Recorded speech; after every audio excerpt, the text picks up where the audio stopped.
Es un trabajo en relación a las escalas validadas para la selección de pacientes quirúrgicos. Es una experiencia del año 2006 al 2011 en nuestro Hospital Civil de Guadalajara.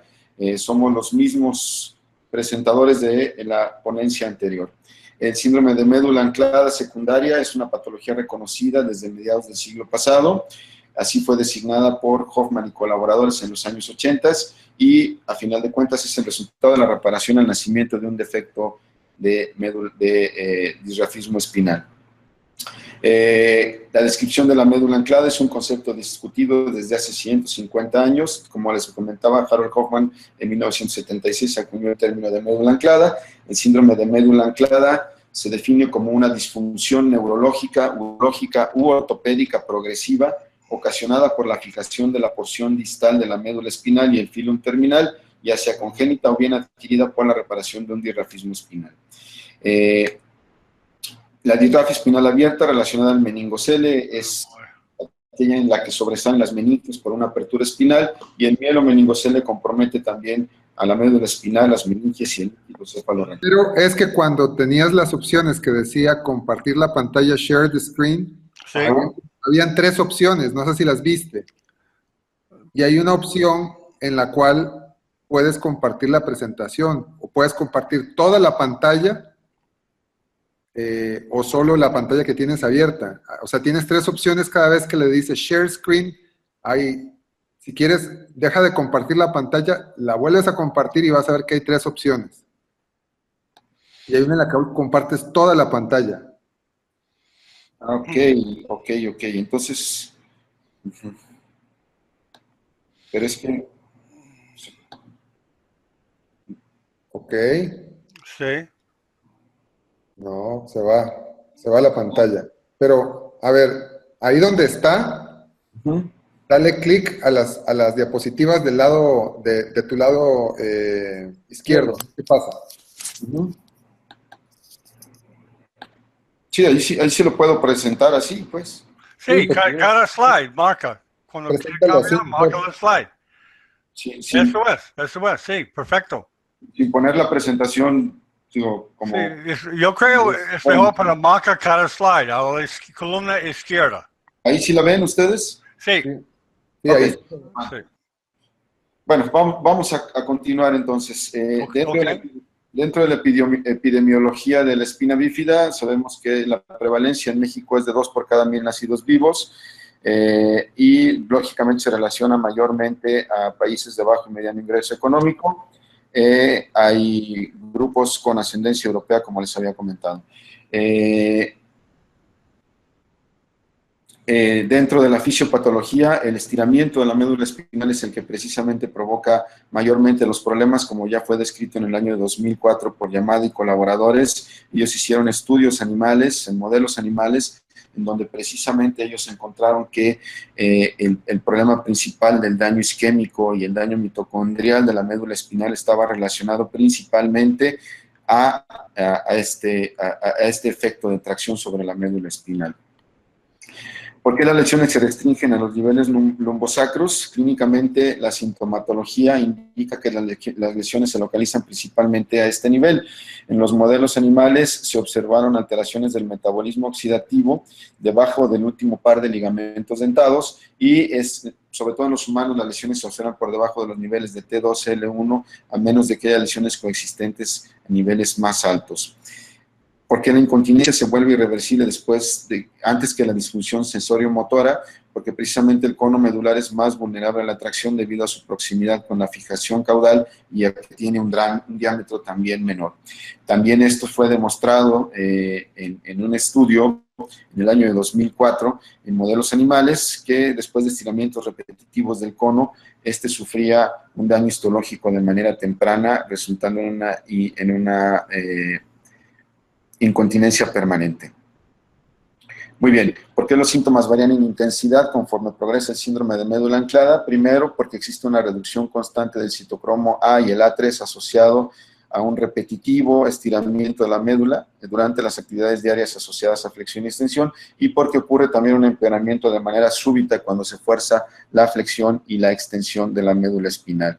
Entonces vamos a tener que los pacientes durante su crecimiento axial y cuando son sometidos a actividad física más significativa es cuando van a tener problemas mayormente expresados. La escoliosis y la lordosis exagerada es un ajuste funcional de la musculatura paravertebral que altera la curvatura de la columna con el fin de que la médula tome el curso más corto dentro del lado cóncavo del canal para esto minimizar la tracción de la médula espinal. ¿Cuál fue el objetivo general del trabajo? Determinar el resultado clínico postoperatorio de los pacientes sometidos a cirugía de médula anclada en nuestro servicio. Los objetivos específicos eran determinar el resultado funcional postoperatorio de los pacientes sometidos a cirugía de médula anclada secundaria, definir el beneficio postoperatorio de la espasticidad de los pacientes sometidos a cirugía de médula anclada secundaria y determinar el valor de la edad al momento de la intervención como factor pronóstico, funcional y clínico en pacientes sometidos a reparación con síndrome de médula anclada secundaria. ¿A qué nos referimos con esto? Arbitrariamente se ha dicho que los pacientes generalmente requieren entre 2 y 3 desanclajes durante su vida, y hay quienes proponen que los desanclajes deberían de hacerse durante la etapa escolar y posteriormente durante la adolescencia, sin importar si tienen síntomas o no, sino simplemente de manera preventiva. Sin embargo, se ha visto que también los desanclajes de manera temprana en los pacientes que están teniendo, por ejemplo, infecciones de vías urinarias de manera repetitiva, significa que pueden hacerse en edades tempranas, pero también hacerlos en edades tempranas redunda en que los pacientes podrían tener más desanclajes durante el resto de su vida. La metodología del trabajo: se hizo un estudio transversal analítico y descriptivo, se revisaron las bases de datos de espina bífida del servicio de neurocirugía pediátrica y se identificaron 34 pacientes que reunieron los criterios para ser estudiados. La selección de pacientes para la cirugía se hace en base a su padecimiento urológico, infecciones recurrentes de vías urinarias o una vejiga hipertónica de alto riesgo, pacientes con problemas ortopédicos, con deformidad progresiva de los pies o escoliosis progresiva, pacientes aquellos que tienen deterioro neurológico con problemas de marcha. Estos pacientes generalmente en nuestro protocolo de estudio les pedimos a todos un laboratorio de marcha, un estudio de laboratorio de marcha. Existe en la exploración física, nos enfocamos predominantemente hacia la espasticidad progresiva y en aquellos pacientes que presentan dolor es una indicación per se. Los criterios de selección quirúrgica, entonces, son las anomalías disráficas significativas, el deterioro clínico claro, la debilidad progresiva, la incontinencia urinaria como tal no es un criterio de selección quirúrgica, sin embargo se toma en cuenta el dolor y también la cirugía de tipo preventivo. ¿Cuál es la edad adecuada para el desanclaje? No existe una edad predeterminada. Mientras más temprano se haga un desanclaje, existe el riesgo de más desanclajes a futuro y no importa el número de veces que la médula se desancle si se evita la progresión del deterioro por el síndrome de médula anclada. Estos son algunos estigmas de pacientes que ustedes ya conocen, sobre todo de médula anclada que no ha sido tratada, pero en relación a la fisiopatología prácticamente tenemos un comportamiento muy similar. La evaluación preoperatoria se hace, como todos lo sabemos, con estudios de imagen, estudios urológicos, radiológicos, estudios urodinámicos y estudios electrofisiológicos. La evaluación siempre la hacemos de manera multidisciplinaria con todo el equipo que está comprometido en la clínica de espina bífida y utilizamos básicamente 3 escalas para estudiar a nuestros pacientes con sus resultados postoperatorios. La escala del Hospital Necker de París, que se utiliza comúnmente para evaluar pacientes con lipomas y lipomielo-meningoceles. Utilizamos la escala de Hofer también, que es una escala que se basa en la marcha del paciente. Y utilizamos también la escala de Ashworth para la evaluación de la espasticidad en nuestros pacientes de manera basal y a los 6 meses de reparación. Estas son las escalas que utilizamos. La escala del Hospital Necker, en donde se evalúan básicamente 4 parámetros: el parámetro motor, el parámetro sensitivo, la funcionalidad vesical y la funcionalidad intestinal, en donde también se les otorgan valores a estos pacientes. Podemos ver, por ejemplo, en la escala motora en el grado 1, paciente en silla de ruedas, en el grado 2 con una órtesis mayor o 2 muletas, en el grado 3 con una órtesis menor-distal, con fatiga al caminar, o bien pacientes que tienen una escala motora de tipo normal con un grado de 5. Y así podemos ver también en el sensitivo las úlceras cutáneas, el dolor, el déficit sensitivo sin dolor y la normalidad también de la sensibilidad. Y de la función vesical se evalúa la incontinencia diurna y nocturna, la incontinencia puramente nocturna, el sondeo intermitente, sobre todo en los pacientes que así lo requieren, la disuria y las infecciones frecuentes, y aquellos que tienen una función vesical normal. Y en el intestino, aquellos que tienen una incontinencia, una constipación dolorosa, y aquellos que tienen una función básicamente normal.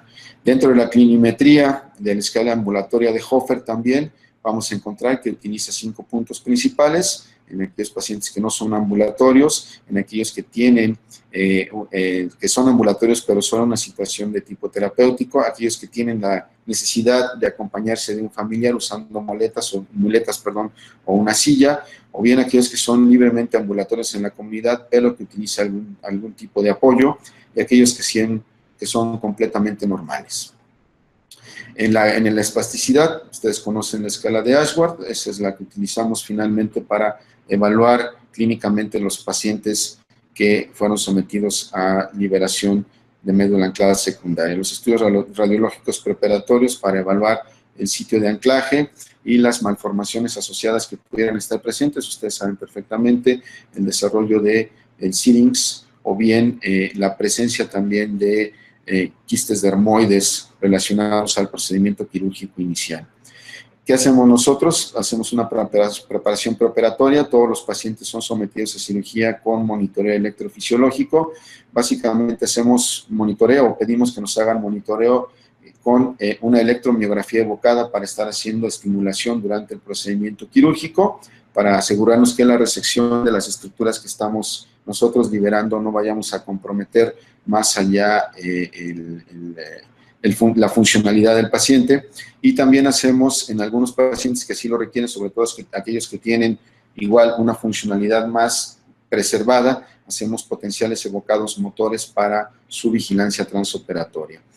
Esta es la preparación, la colocación de los electrodos. Este es un paciente que se hicieron con potenciales evocados motores. Hacemos, como les comentaba, electromiografía continua y electromiografía evocada.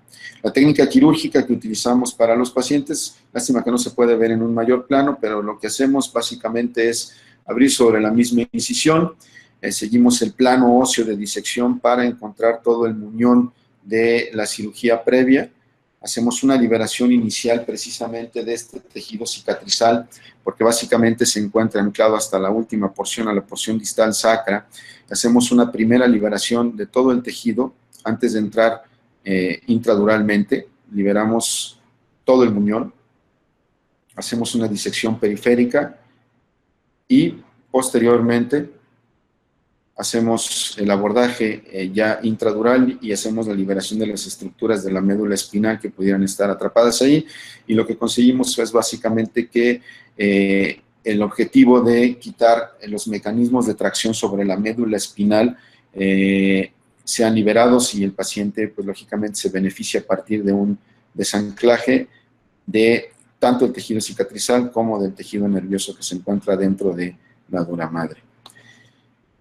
Muy bien, los resultados: identificamos 70 pacientes operados con patología diversa de la médula espinal, 46 pacientes reunieron los criterios de inclusión, 12 fueron excluidos por no haber acudido a las citas de seguimiento, y la población de estudio constó de un total de 34 casos.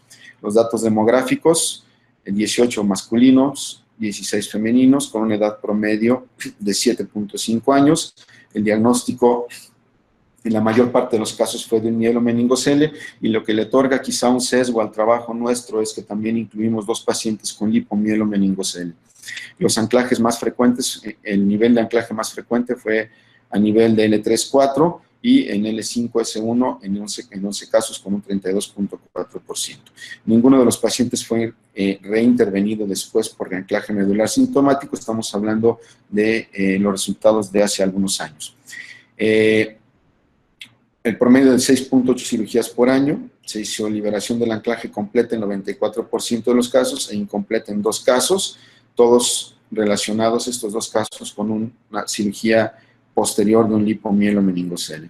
En relación al beneficio con la cirugía temprana antes de los 7 años, en la escala de NEM no encontramos una diferencia significativa. En la escala del Hospital Necker encontramos que a pesar de hacer una cirugía temprana, no había un beneficio significativo después de analizarlo estadísticamente. El beneficio funcional también de la media de la edad total del grupo, tampoco encontramos que hubiera una diferencia significativa dentro de la escala ambulatoria de Hofer. Y en relación a la espasticidad, eso fue donde encontramos básicamente una alta significancia estadística en relación a la mejoría de los pacientes. Cabe mencionar que la valoración de la espasticidad se hace clínicamente y que depende también del explorador, pero a final de cuentas encontramos que había una mejoría muy significativa después de liberar la médula anclada secundaria en relación a este parámetro de espasticidad. A final de cuentas, ya para no meternos tanto en problemas, quiero mostrarles que básicamente lo que encontramos fue que la espasticidad fue lo que más mejoró en relación a los pacientes, fue un 88.2% de los casos y solo 4 pacientes permanecieron sin cambio en relación a la evaluación preoperatoria. Dentro de las complicaciones no tuvimos complicaciones transoperatorias. En 2 pacientes tuvimos una fístula de líquido cefalorraquídeo, en un solo paciente hubo una infección de la herida quirúrgica.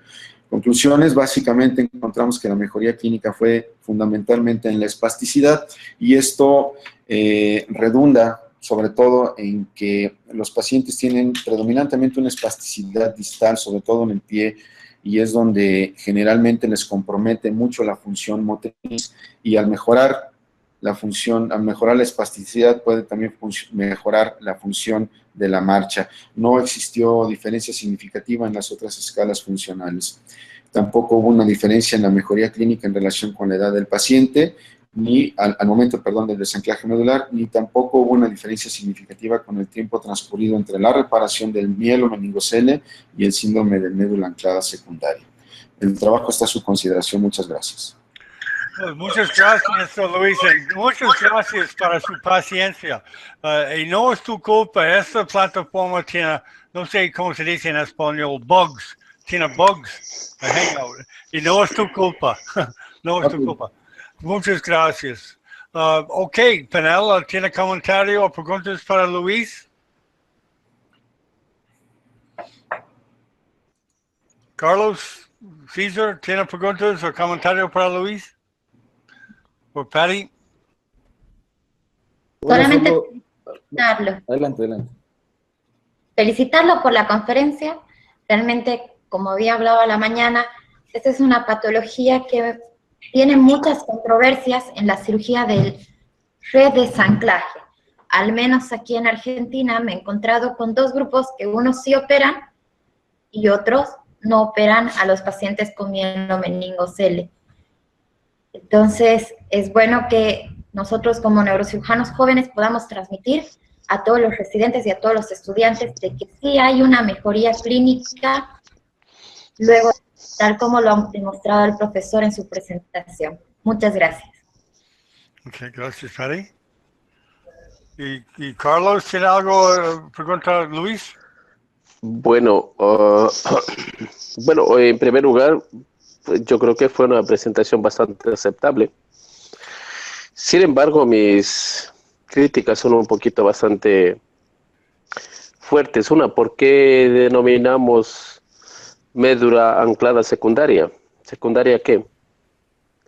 2, ¿cuál es o cuáles son los factores que pueden indicarnos la utilización de un estudio electromiográfico continuo y un estudio de electromiografía evocada? ¿Cuál es la diferencia? ¿Cuáles son las ventajas o cuáles son las desventajas que podemos utilizar? Y hablaba acerca de las cirugías preventivas. ¿Cuáles son las indicaciones? Sí. ¿En base a qué decidimos operar o no operar a un paciente de forma preventiva cuando en realidad no presenta ninguna alteración neurológica.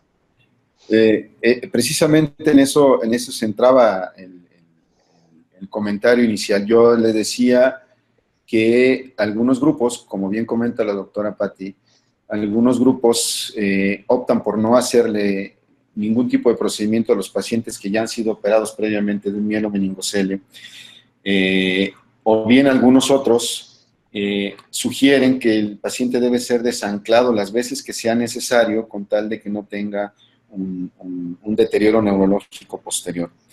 Pero eso es siempre y cuando tengan defectos o disfunción neurológica.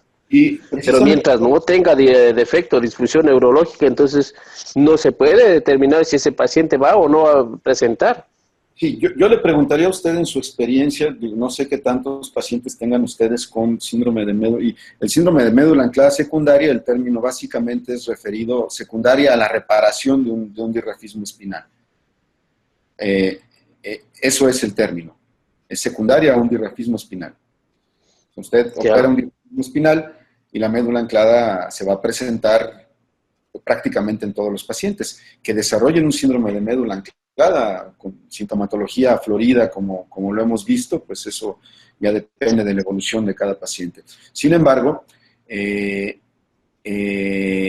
relación a su comentario de la cirugía preventiva, nosotros precisamente seleccionamos a los pacientes que tienen síntomas, no hacemos una cirugía preventiva para evitar que el paciente se comprometa posteriormente sin tener ningún síntoma. O sea, tenemos que basarnos precisamente, como le mostraba, en la evaluación preoperatoria en relación a los laboratorios de marcha, en relación a la evaluación clínica de cada paciente y en relación también a la evaluación imagenológica. Podemos encontrar pacientes que sí efectivamente tienen claramente un síndrome de médula anclada radiológicamente expresado y sin embargo no tienen algún dato de deterioro neurológico. Pero nosotros pensamos que en cuanto el paciente empieza con un solo dato de deterioro neurológico, como puede ser la infección de vías urinarias recurrentes, porque eso suele presentarse con frecuencia, sobre todo en niños muy pequeños, es útil hacer una médula anclada. Hemos mostrado que a final de cuentas la frecuencia, y no nada más el grupo de nosotros, también el grupo de Amara demostró que a final de cuentas hacer una cirugía en edades tempranas sí mejora o permite que disminuya la frecuencia de aparición de infecciones de vías urinarias recurrentes en estos pacientes. Bueno, la justificación para hacer el procedimiento es amplia. Pero sigo todavía sin entender, o sea, o hablamos de que el paciente ya presenta ciertos cambios o cierta sintomatología que podría indicarnos que son productos de la médula anclada. En ese caso ya no sería una cirugía preventiva. No, efectivamente no es una cirugía preventiva. O puede tomarse, yo creo que es una cuestión básicamente de semántica, ¿no? O sea, al final de cuentas, si usted está tratando de evitar que el paciente tenga un deterioro posterior, pues yo creo que sí estamos hablando de un procedimiento preventivo. No lo sé, o sea, estamos muchos neurocirujanos, yo creo que todos podríamos comentar acerca de eso, pero, o sea, no hablemos de preventismo cuando estamos hablando acerca de que ya presenta sintomatología o cambios que podrían indicar este tipo de alteraciones.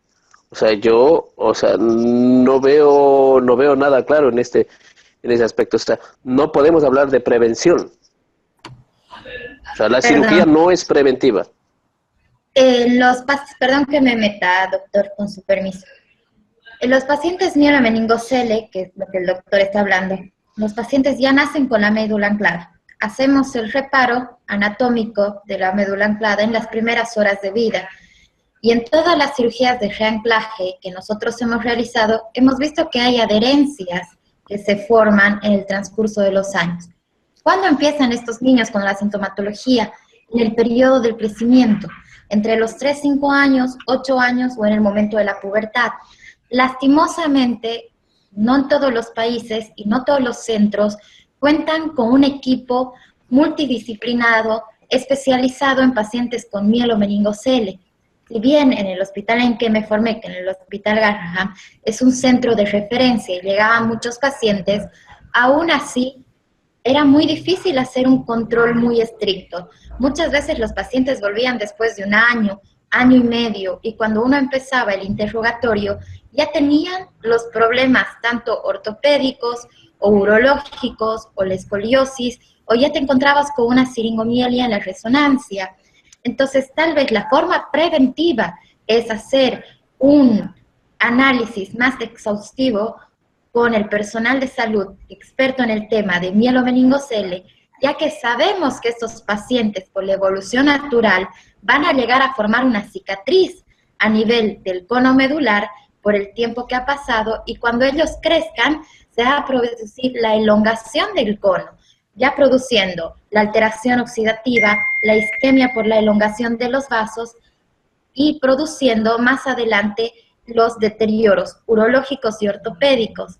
Hay centros en México, he tenido la oportunidad de hablar con el doctor Fernando Chico, que ya están realizando las cirugías preventivas. Ellos están ahora en un periodo de prueba donde ya los operan antes de empezar el crecimiento a los niños, y los niños ya no tienen ningún problema ortopédico. Entonces, creo que hoy en día la medicina va a tratar de prevenir que esto pase.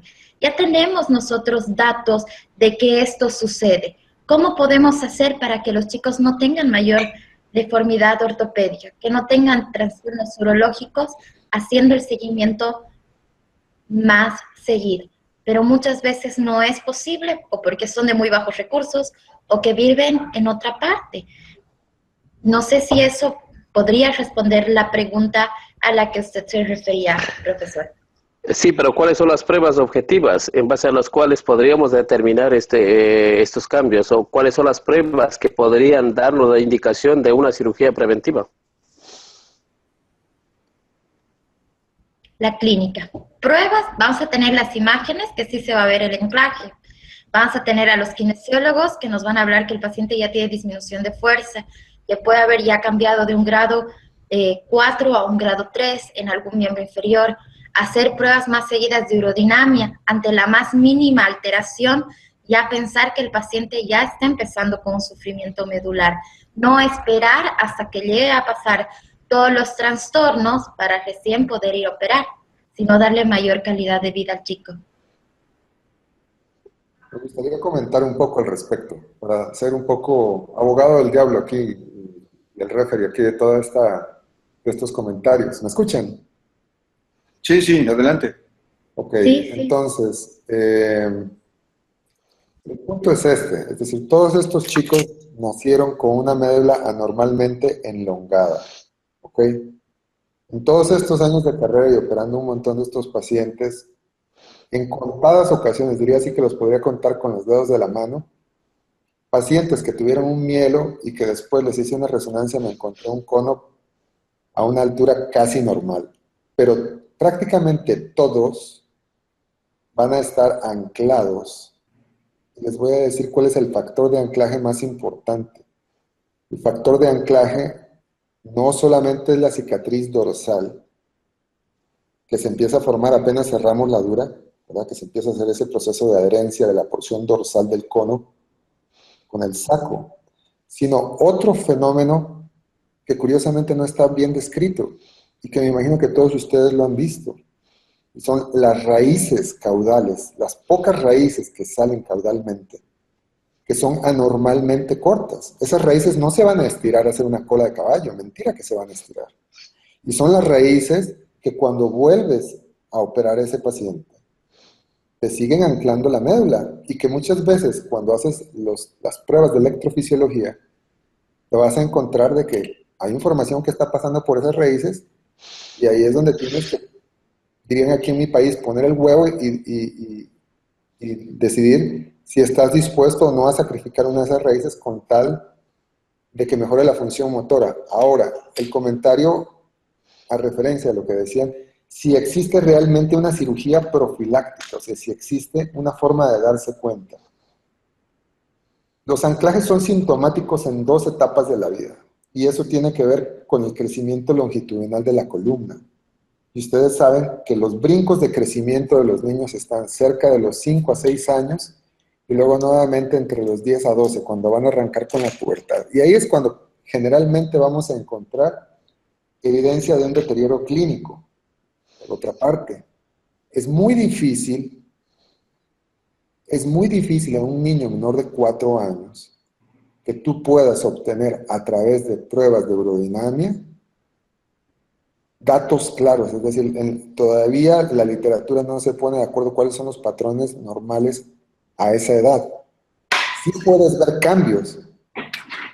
Me parece que en ese sentido es válido el comentario de que es realmente difícil venir y decir, ok, este muchacho que acabamos de operar, que tiene estos déficits fijos, si tengo una medida o un medio objetivo para monitorizar su función y decir, ah, ok, no está cambiando. Pero obviamente, si yo le hago resonancias, todos van a salir anclados, todos van a salir con un cono allá abajo, en el sótano del canal medular, ¿verdad?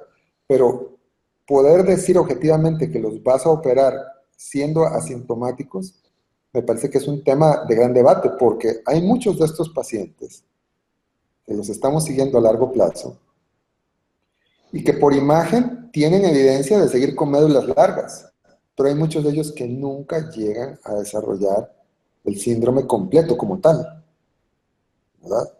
Hay grandes diferencias anatómicas, moleculares, individualismos, de tal manera que me parece a mí, en mi opinión y basado en lo que hemos visto acá, que es un poco difícil anotarse a la idea de operar preventivamente, porque cada vez que vuelvas a abrir esa dura y que se va a volver a cerrar, ahí sí podrías condicionar de que cada vez se te adhiera más. Y todos los que operamos pacientes con médula anclada, sabemos de que una vez que lo operaste, la posibilidad de que vuelvas ahí se incrementa. Y cada vez que regreses, la cosa va a estar peor.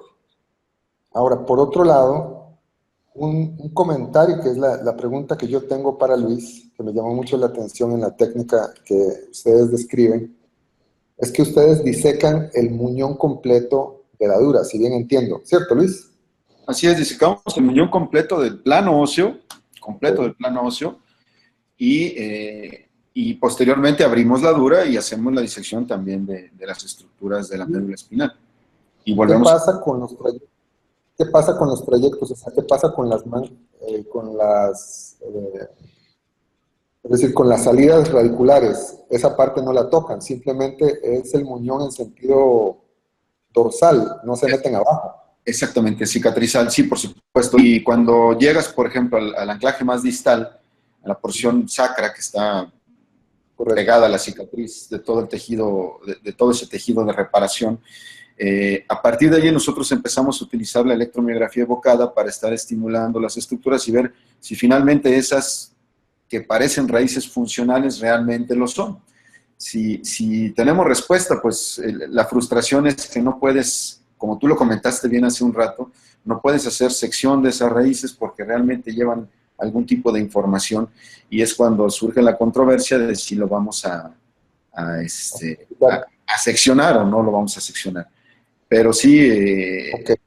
hacemos un doble desanclaje, digamos, de alguna manera. Desanclamos inicialmente todo el tejido cicatrizado en el muñón y a final de cuentas terminamos también abriendo la dura para desanclar la médula espinal que está pegada a la porción dorsal de la cicatriz.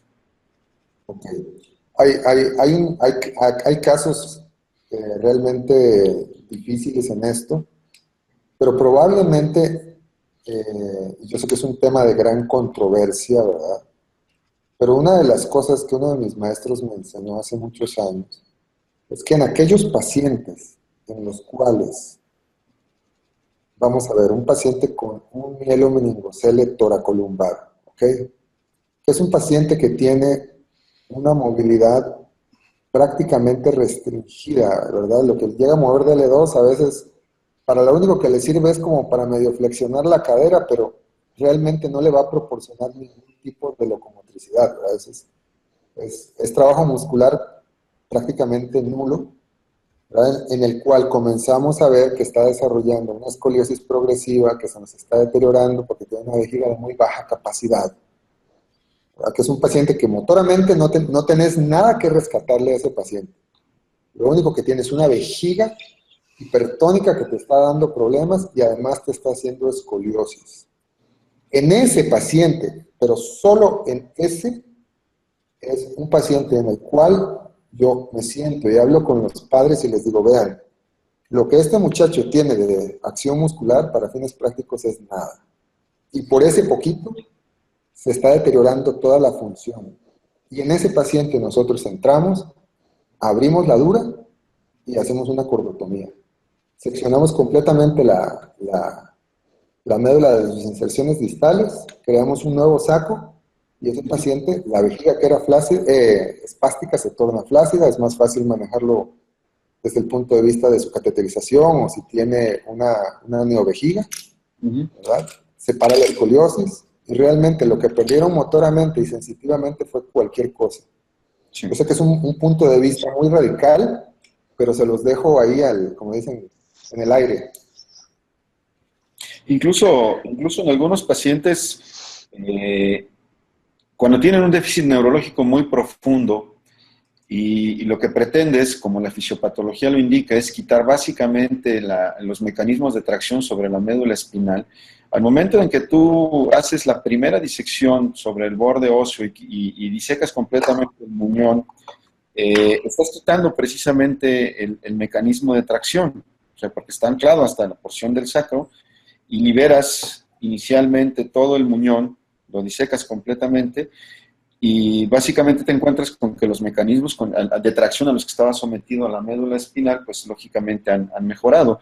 Y en algunas ocasiones, y creo que por ahí lo leí en algún lugar y estaba descrito también, decidían ya no hacer el abordaje intradural, sino simplemente hacer el abordaje del muñón y liberarlo y punto, sobre todo en aquellos pacientes que tenían un déficit motor muy profundo. No sé ustedes qué comentario tengan en relación a eso.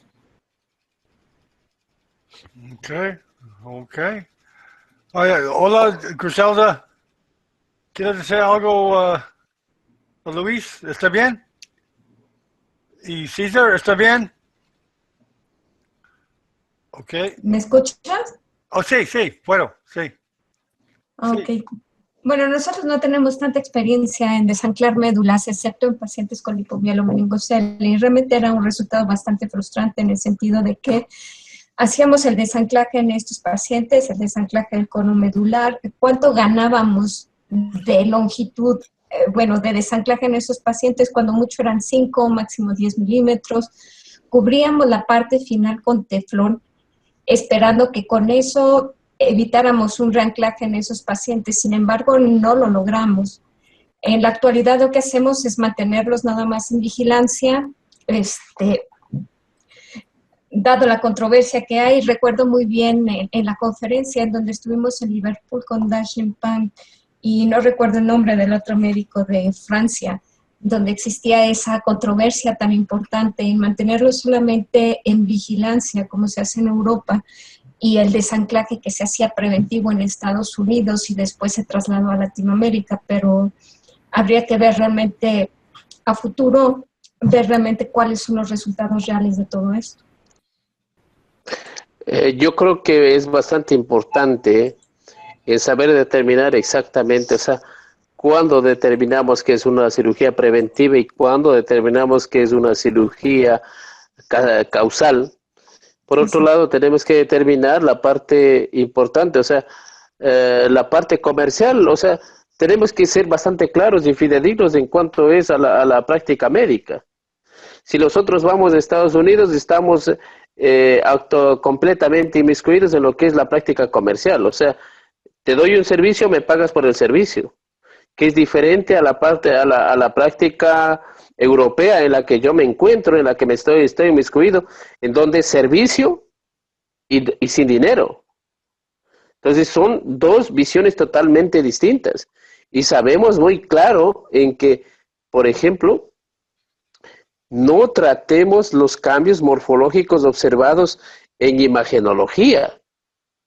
O sea, seamos bastante claros, o sea, valoramos al paciente, vemos que tiene el paciente, cambios neurológicos, no cambios neurológicos, correlacionamos con los estudios de neurodiagnóstico que tenemos, tanto en imagenología como en neurofisiología.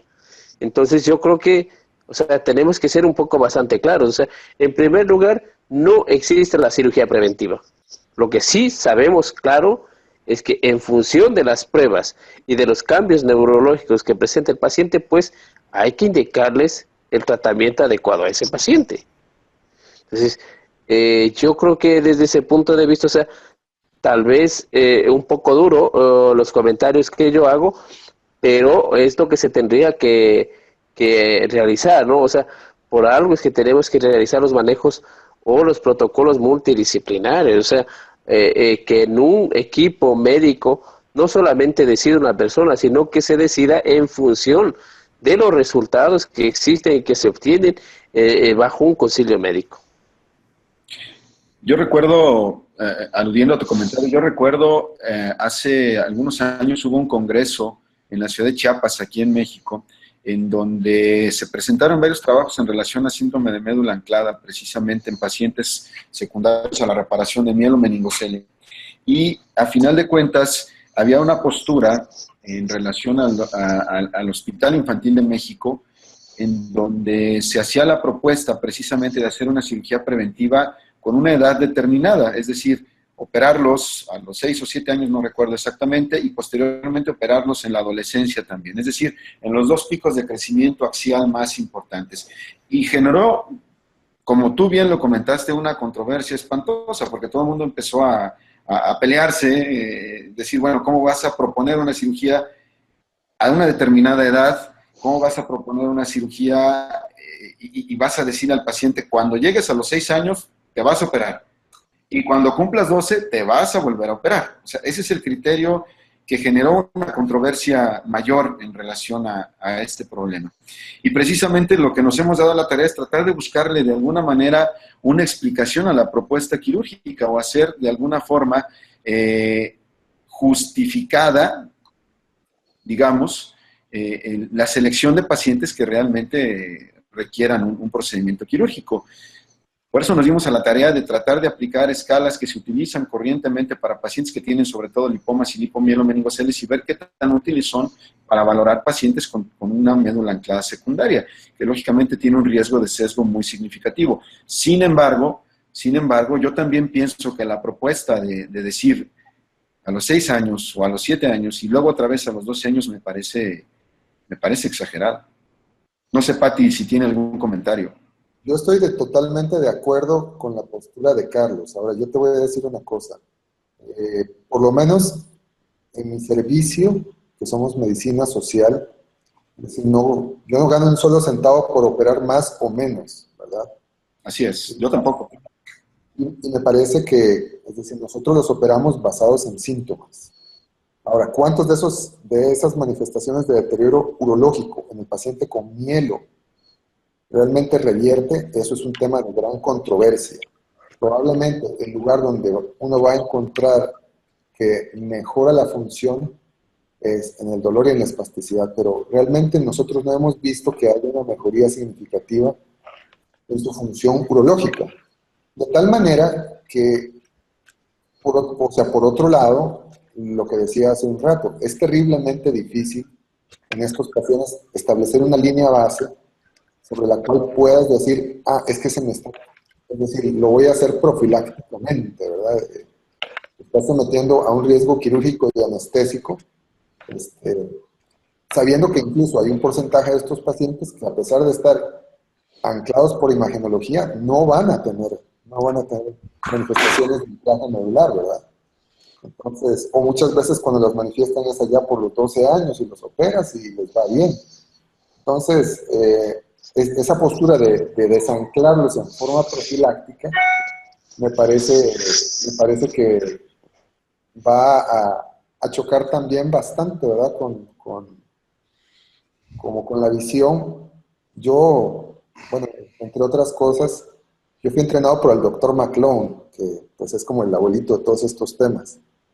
Y nosotros antes operábamos todos los lipomeningoceles, apenas nacían, ¿verdad? Bajo la justificación de que tenías que operarlo lo antes posible.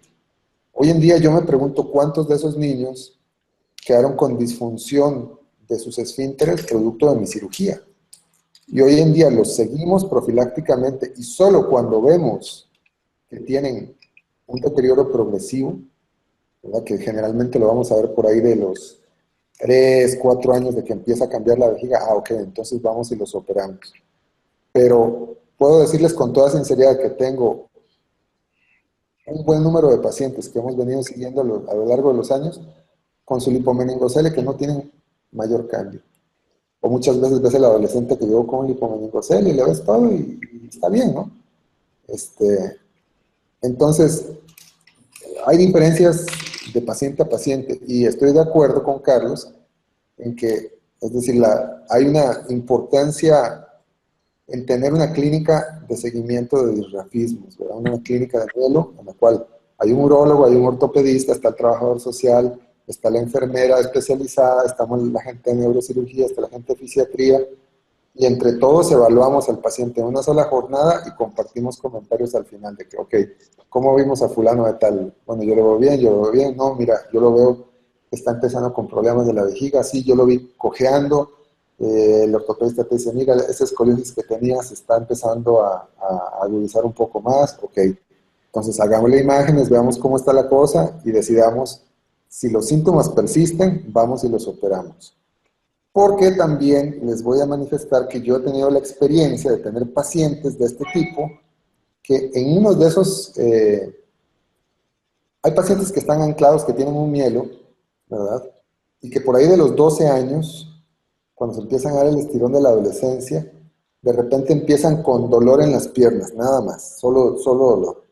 No tienen deterioro de la función vesical como tal, no, la escoliosis no está, pero se empiezan a quejar de dolor.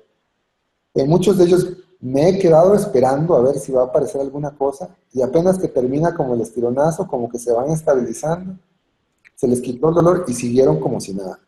Entonces, todas estas son cuestiones que obviamente implican estar pegado al paciente, hacerlo en forma multidisciplinaria, no operar imágenes únicamente, sino operar pacientes en base a su clínica, ¿verdad? Esos son mis 2 centavos de Sí, efectivamente, gracias. O sea, yo creo que estamos bastante concordando en este punto, ¿no?